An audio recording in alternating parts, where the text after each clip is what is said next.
Let's talk about the elephant in the real estate industry at the moment. I know you've all heard about it. The National Association of Realtors has proposed a settlement to that famous CIT Bernett case. And today we're going to talk about how that affects real estate moving forward and how is it going to affect buyers and sellers. Make sure to stay tuned. Hey, welcome everybody. It's your girl, Catherine. And of course today, I'm going to be chatting with you about this proposed settlement that the National Association of Realtors has given to the courts.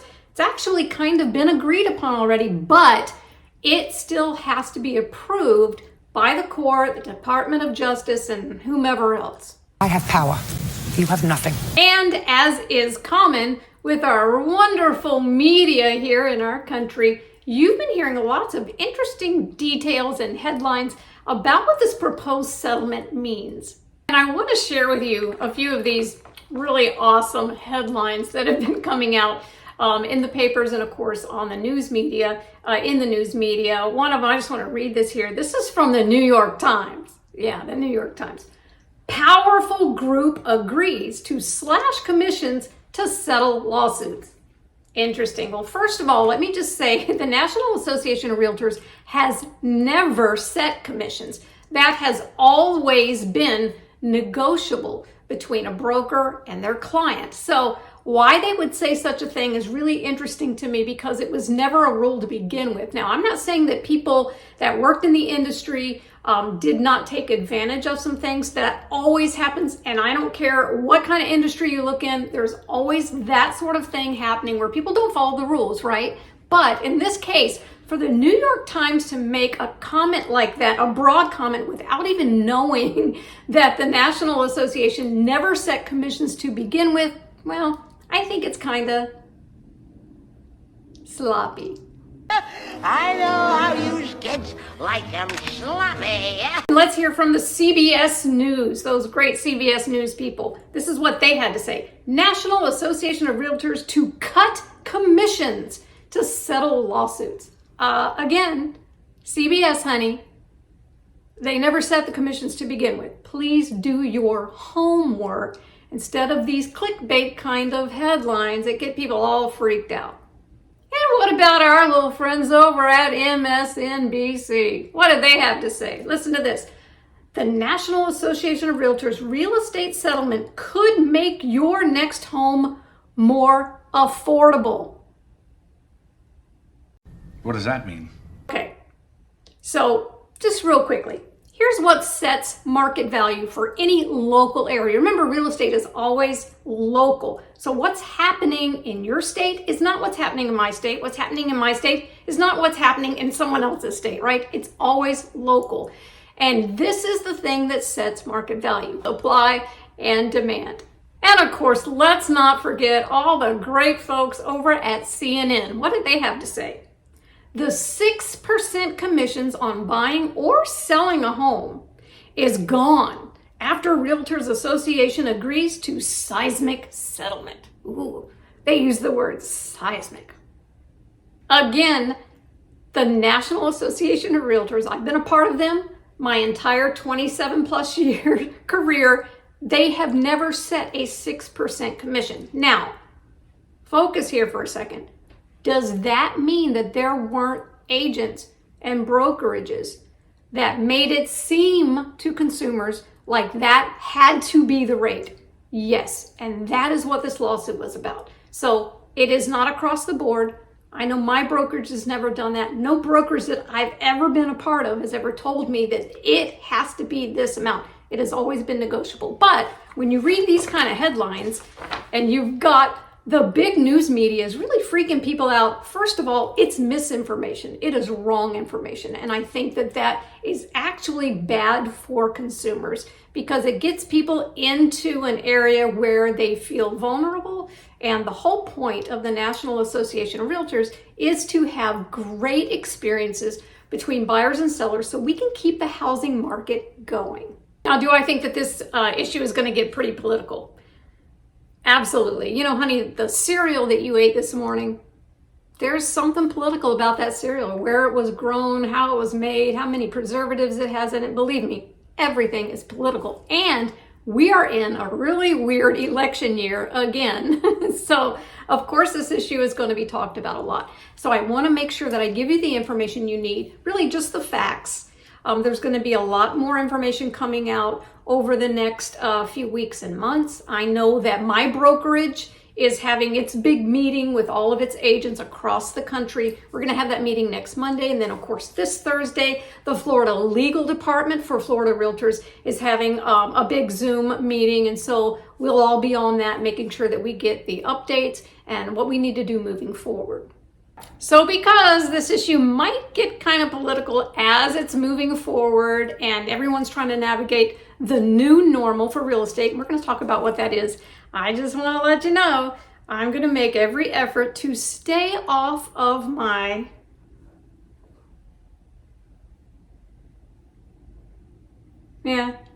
this is my soapbox. Well, okay, it's really just my stair stepper, right, for aerobics. But I hope you get the point.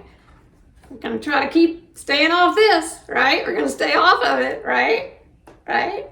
So the National Association of Realtors has recently proposed a settlement, and it has been agreed upon by the parties involved in a years-long legal battle known as CIT Bernett. Now, at that October 2023 trial, the plaintiffs took particular issue with cooperative compensation, which is when a listing broker makes an offer of compensation to the cooperating broker or the agent working with the buyer. The National Association of Realtors were defending practices, of course, that have long been used in the real estate industry, and the lawsuit challenged those practices, mainly an MLS rule called the Cooperative Compensation Model Rule. Now, this rule model was introduced in the early 1990s as a result of, well, yes, you guessed it, lawsuits from buyers who also felt that their buying needs were not being adequately advocated and that buyers were being, taken advantage of by the listing agents that represented the sellers. So that's why buyer agency was created in the 90s. So basically, the suit by the recent plaintiff, CIT Bernett, challenged the how and the when of certain broker compensations. They did not challenge the what. Now, what do I mean by that? The right for the buyer's broker to be compensated, that's the what. That was not the issue. And if you go to, of course, a CPA, right? You need a CPA, a tax accountant. They're going to tell you up front how much their fee is going to be if you decide to use them. And of course, whatever that fee is, that's between you and the CPA. And let's say you need the services, unfortunately, of a lawyer, right? Now, you might get a free consultation up front, but after that, if you decide to hire that lawyer, they're going to lay out to you, let you know maybe a retainer fee, what their hourly fee is, what they're going to charge for an email, a phone call, a paperclip, a trip to the bathroom, whatever way they get paid. And then you, as the person in need of legal representation, you're going to decide if you want to use that lawyer or not. Well, that's how it's kind of going to be now for buyers and buyers agencies. So the what of being paid, that you deserve to be paid as a buyer's agent, that's not changing, right? There's still going to be compensation. But the how buyer's agents will get compensated, and when that compensation is explained and agreed upon between the buyer and their buyer representative, that's what has changed. So I want to explain the current method of how buyer representatives, so of course that's the agent that's representing the buyer in a transaction, how have they been compensated for their work working with the buyer to get a contract, to work through the process and get to a closing table. And I want to do it because I like to use visuals. I want to show you visually how the current method has been operating. So here's the way it's been going, the current model of home selling. We have a seller here, and they have a wonderful home that they want to get on the market and sell. And of course, that seller needs to understand if they're in a buyer's market and a seller's market. It's really easy to do these days because, again, as we discussed earlier, most of this is available online. And that seller can make the decision of, is it advantageous for me to get my property in front of more people so that I can get as many people seeing it and bidding on it and that sort of thing? Or am I going to save money by just doing a for sale by owner? That has always been something that the seller can decide. I would say in a market like we had with COVID, was really the best market for sellers to just sell it outright without using an agent, because of course there were so many buyers and so few listings. But the market that we're in right now in Manatee and Sarasota County, we are increasing inventory and homes are staying on the market longer. And again, this seller has got to make a decision of what's best for that seller in their situation. So let's say that this seller has determined that he would like to have some sort of seller representation to get his home sold, or his or her home sold, whatever it is, whoever the seller is. So this seller has decided to call a local agent for that discussion to be made. Now, I always recommend that people call as many agents as they can and meet with them and see what value that each agent has to offer a seller. And then, of course, see which one that you really enjoy working with, you think you're really going to like working with. I think you ought to like the person you work with, and you ought to trust them that they have your best interest at heart. So, and that seller can sit with as many listing agents as he would like to and negotiate what is best for his selling situation, how much work needs to be done to get the house ready, what kind of marketing that seller wants, all of that. That is, can be a certain percentage that he wants to offer. It could be a flat fee, whatever it is. They're going to negotiate what that fee is in the listing agreement.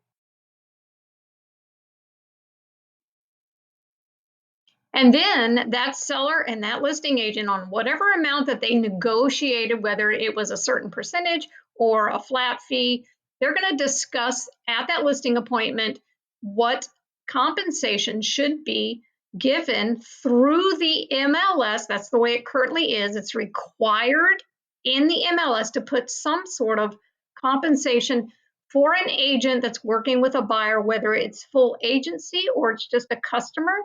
They are going to discuss what part of that negotiable amount that the seller and the listing agent put together, that they decided upon, what portion of that should we offer to a buyer's agent to bring a buyer in to look at the house. And so that's what was required in the MLS. You had to put something in there, even if it was just $1. So then, of course, by the marketing efforts and the fact that it's in the multiple listing service, a buyer is going to contact an agent, and that agent's going to show that wonderful house the seller has on the market. And that buyer is so excited. Look how excited she is. She wants that house.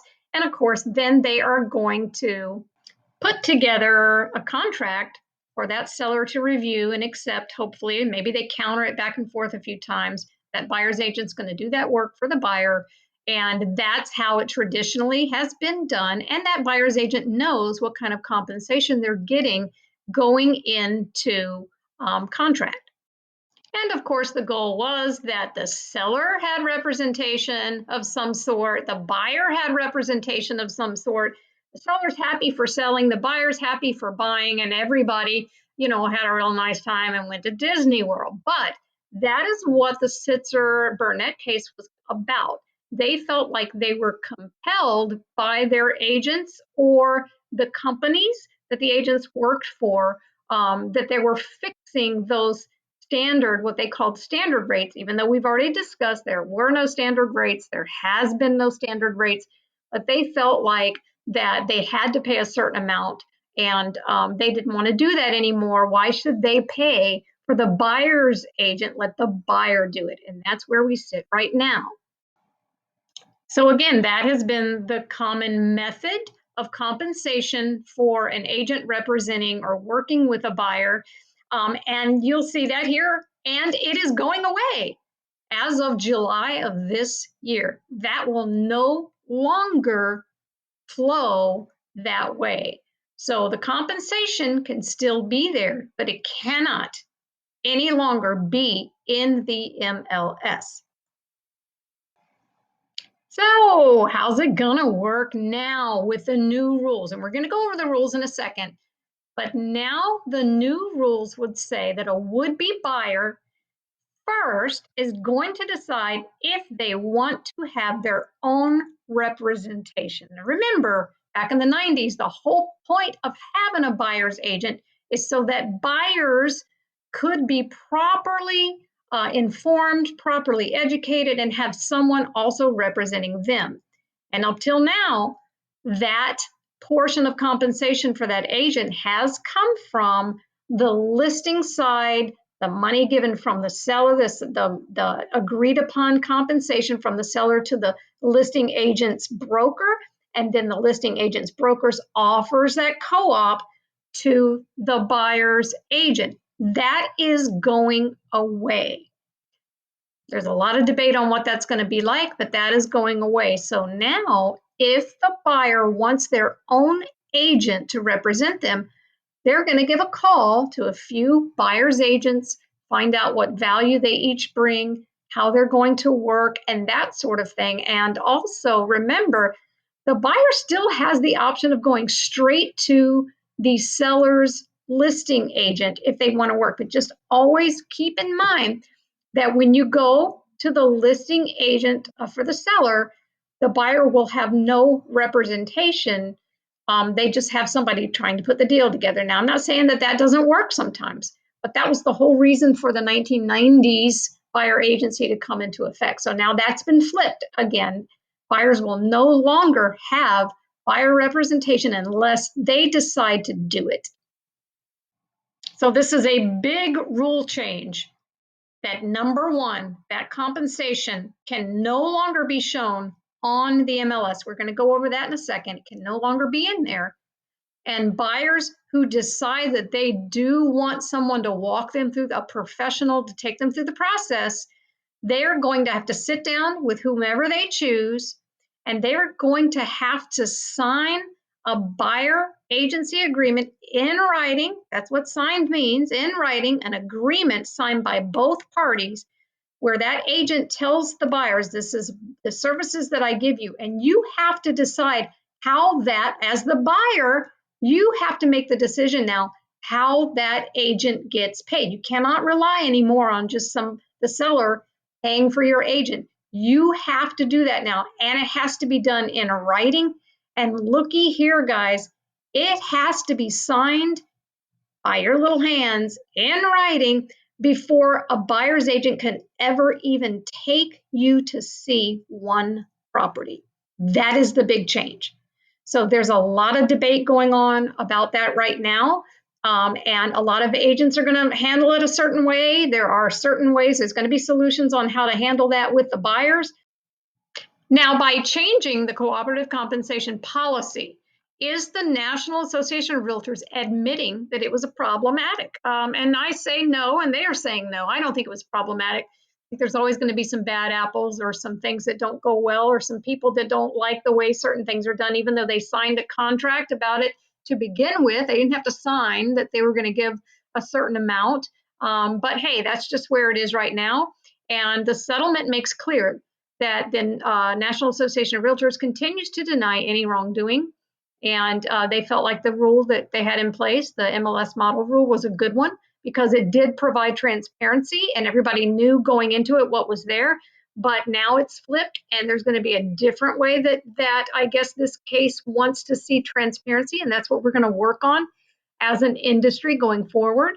The National Association of Realtors has long, the National Association of Realtors, has long maintained, and they continue to believe that cooperative compensation and their current policies are good things that benefit buyers and sellers. They promote access to real property ownership, particularly for lower and middle income buyers who already have a difficult enough time saving for a down payment. And that's just, I kind of agree with them on that. I think that it might be difficult for new home buyers and I don't even know what they're going to do with VA buyers, right? Because they're not allowed with a VA loan to even pay compensation to, to an agent. So there's going to have to be some really creative things. And of course, the industry always comes out with some great stuff. They're always going to have solutions to this. So don't fret. So let's talk about the key terms of the agreement, the proposal that has been adopted, waiting for it to be made into effect by the court. We'll see if that happens. There might be some other things that happen in the meantime, but what are the key terms of the agreement?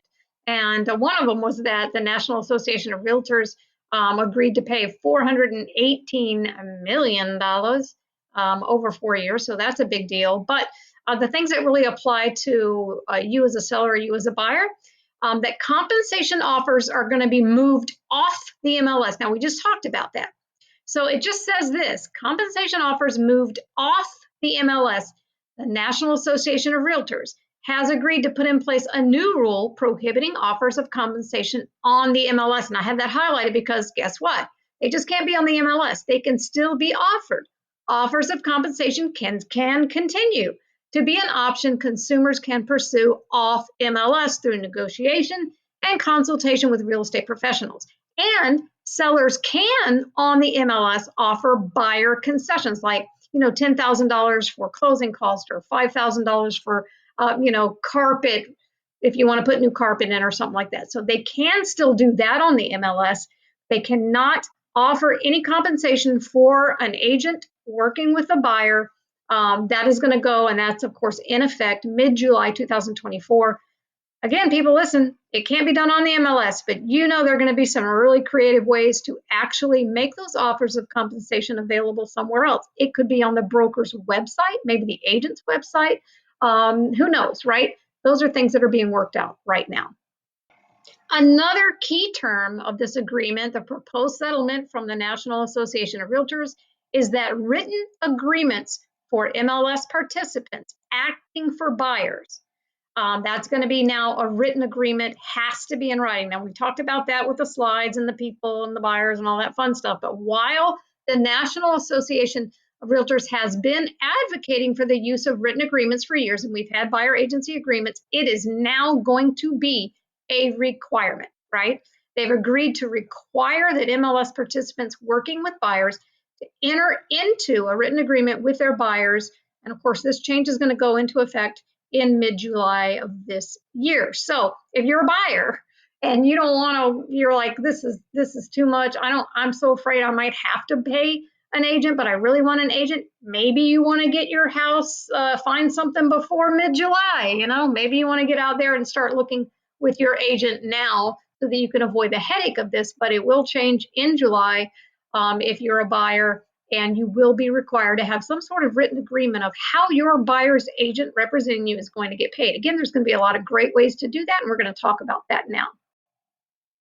So, is it possible for offers of compensation to be conveyed through channels other than the MLS? And the answer is yes. Offers of compensation could continue to be an option consumers can pursue off MLS. And that would be through negotiation and consultation with their real estate professionals. Again, listing agents are going to have options for their sellers, right? So sellers that really want to get their home in front of the most people and they still want to offer some sort of compensation, it can be done. It just has to be done off the MLS. And sellers can still offer buyer concessions on the MLS. Again, that would be if you're offering concessions for buyers' closing costs or something like that. And as promised, how does this settlement affect home sellers and home buyers? Well, the settlement is going to preserve the choices that consumers have regarding real estate services and compensation. After the new rule goes into effect, and we already said that in July, listing brokers and sellers could continue to offer compensation for buyers' broker services. But again, like we just said, they cannot be communicated on the MLS. MLS participants acting for buyers would be required to enter into written agreements with their buyers before touring a home. Remember, it's before you even look at a home. These agreements can help consumers understand exactly what services and values will be provided and for how much. And of course, here's a $1 million question, right? How will buyer brokers, buyer agents working with buyers, how are they going to get paid now? Well, the types of compensation available for buyers and their brokers would continue to take multiple forms depending on broker consumer negotiations. including but not limited to. Now, this is from a settlement here, people, including but not limited to. So that means it can include these things, but there's going to be a lot of other ideas, people. There's going to be so many ideas. One of them is a fixed fee commission paid directly by the buyer to the buyer agent. Like they just come up with an amount that, hey, I'm going to spend time with you, and here's a fixed amount. There's also, again, like we already discussed, there can be offers made of compensation off the MLS, a concession from the seller. It can be written into the contract that, hey, I'm a buyer. Would you, Mr. and Ms. Seller, would you be willing to pay this amount to my buyer's agent so that we can put this deal together? And in some cases, that might work if you haven't gotten any other offers on the table. Maybe in a multiple offer situation where another buyer is not asking for the seller to compensate the buyer agent, maybe they would, not get that contract accepted. So that's a possibility. Or, of course, there's still a portion of the listing broker's compensation, which is the way it's been done anyway. So these are all ideas, and there's going to be more ideas to come. Now, in regards to sellers, what should listing agents, listing brokers, how should they advise their clients about the prohibition now of offers of compensation that are no longer allowed on the MLS? Well, listing brokers should inform their clients that offers of compensation would no longer be an option on the MLS. This change will not prevent offers of cooperative compensation off an MLS. Again, it could be a broker's website. It could be maybe a flyer that's saying, this seller is going to offer this much to a buyer's agent. Just bring us a buyer because we want to sell our house. And it's not going to prevent sellers from offering buyer concessions on the MLS. Again, we've said that before, for closing costs. Compensation would continue to be negotiable and should always be negotiated between agents and the consumers they serve. So if you're a seller and your house is currently on the market, remember this takes effect in July. So, no big deal there. But moving forward, these are conversations that we're going to have with our sellers when we go to list properties. And we're going to say, okay, what kind of market are we in? Is this a great buyer's market? Is this a seller's market? If it's a seller's market, then, maybe you don't offer as much. Or maybe you don't have to offer anything at all. Again, it's up to you. It is negotiable. But you really want to get your home in front of as many buyers as possible. So really make sure you're having those conversations with your listing agent. So let me encourage you, people, don't freak out. It's going to get figured out. There's always a solution. And of course, the housing market is really, really good about taking on challenges. I mean, the pandemic in 2020. And of course, what happened then? Everything shut down. And a lot of us agents that had been agents during the Great Recession of 2008 to 2012, we thought, oh gosh, this is going to be horrible. This is even worse. Not just the country is shut down, the whole world is shut down. So what did we do? We adapted to what the change was, and we adopted new methods of doing things moving forward. And that's exactly what is going to happen now. So if you want to keep in the loop about all of the changes that are coming, and believe me, they're coming soon, July of this year, and you want to make sure you subscribe to this YouTube channel so I can keep you updated on all the great stuff coming on and how it's going to be navigated for buyers and sellers moving forward. And just like a very wise poet from the 1960s said, life is very short, and there's no I'm for fussing and fighting, my friends. That's where we are today. We can work it out. We can work it out. We can work it out. That's where we are today. It's going to get worked out. You guys relax. I'm going to be here to educate you, tell you what's coming next. We're going to get a lot more information from our brokerages, from our legal teams and that sort of thing moving forward. We're going to have new forms, and we're going to explain how it needs to work for both sellers and for buyers, and to make it work the best way it can to keep our consumers safe, keep their interest as a priority in our work. And I'm going to pass that information along to you. So just make sure you subscribe so you don't miss out on any of that. I'm Catherine Newman. I'm going to be here for you. I'll see you next time.